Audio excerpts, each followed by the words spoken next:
Good morning students, welcome to BP classes. आज जो अनेक छात्रों ने हमसे ऐसा अनुरोध किया था कि आप नीचे के क्लास के लिए भी हम लोगों को वीडियो बनाइए, तो उन्हीं लोगों के अनुरोध पर जो आज मैं वीडियो बनाने के लिए जा रहा हूँ वह जो वीडियो है वो प्रॉफिट एंड लॉस के बारे में है। अब हम लोग को समझना है कि प्रॉफिट एंड लॉस कहां पर होता है, किससे रिलेटेड है। प्रॉफिट एंड लॉस के समझने के पहले सबसे पहले हम दो चीजों पर विचार करते हैं। सबसे पहला है वह है कॉस्ट प्राइस। कॉस्ट प्राइस, जिस दाम पर कोई वस्तु को खरीदते हैं उसे कॉस्ट प्राइस कहा जाता है, जिसे हिंदी में क्रय मूल्य भी कहते हैं। तो इसको हम इस तरह से लिख सकते हैं, the price on which any object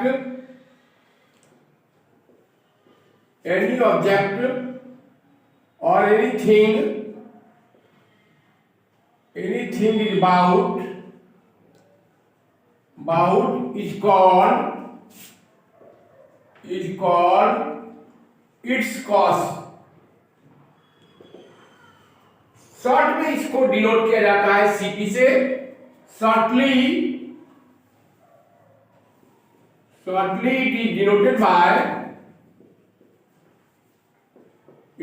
denoted by CP।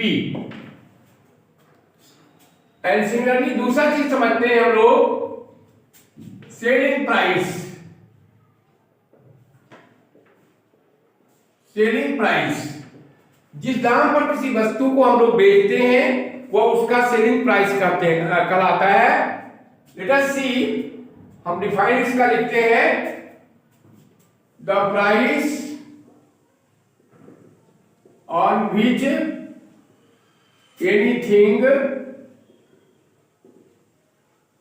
anything is sold is called its selling price।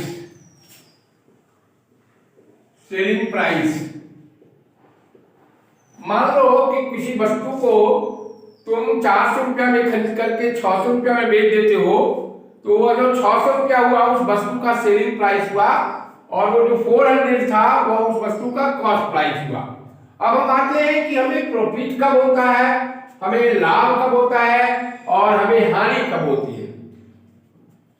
तो हमें हमेशा लाभ तब उस समय होता है जब हमारा सेलिंग प्राइस ज्यादा होता है कॉस्ट प्राइस से, और जब हमें हानि उस समय होती है, लॉस उस समय होता है जब हमारा कॉस्ट प्राइस ज्यादा रहता है और सेलिंग प्राइस कम रहता है। अब एक और वर्ड के बारे में सोचते हैं, वो है overhead expenses. Overhead expenses, overhead expenses. ये ओवरहेड एक्सपेंसेस क्या है? मान लीजिए किसी वस्तु को खरीदने में जो अन्य चीजें लगती है, जैसे उसका टैक्स लग जाता है, या हमें कहीं लाने के लिए उस पर जो फेयर खर्च करने पड़ते हैं, होटल में रहने के लिए खर्चा करना पड़ता है, वो ओवरहेड एक्सपेंसेस के अंदर में आता है। तो वह सीपी के साथ जोड़ दिया जाता है, यानी कॉस्ट प्राइस के साथ जोड़ दिया जाता है, ओवरहेड एक्सपेंसेस। अब आ जाइए, the expenses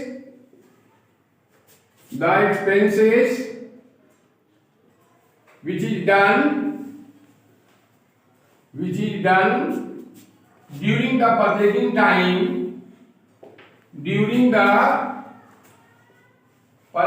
time is called overhead expenses। overhead expenses, overhead expenses, overhead expenses, overhead expenses, overhead expenses। तो वो जो है सीपी में जोड़ दिया जाता है। अब हम इसके फॉर्मूला पर विचार करते हैं, क्या क्या फॉर्मूला से किस तरह से हम लोग प्रॉफिट और लॉस को निकाल सकते हैं और उसके परसेंटेज को निकाल सकते हैं। प्रॉफिट इक्वल टू होता है एसपी माइनस सीपी और लॉस इक्वल टू होता है सीपी माइनस एसपी। यानी जब एसपी ग्रेटर है तब हमें प्रॉफिट होगा। सो ये कंडीशन कब होगा, SP must be greater than CP. और यहां लॉस कब होता है, जब CP is greater than SP होता है। तो profit equal to SP minus CP and loss equal to CP minus SP. Now profit percent equal to profit into 100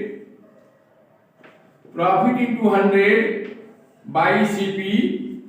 loss percent equal to loss into 100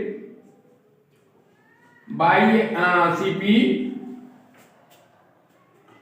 loss percent equal to loss into 100 by CP. अब दो चीजों पर हम लोग विचार करें। जब profit percent दिया हुआ है तब हम एसपी कैसे निकालेंगे, SP equal to 100 plus profit percent by 100 multiply by CP.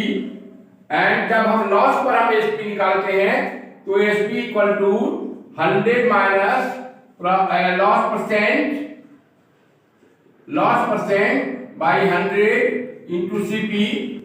Similarly यदि हमको सीपी निकालना रहता है तो प्रॉफिट परसेंट पर हमारा सीपी कैसे होता है, CP equal to 100 by 100 plus profit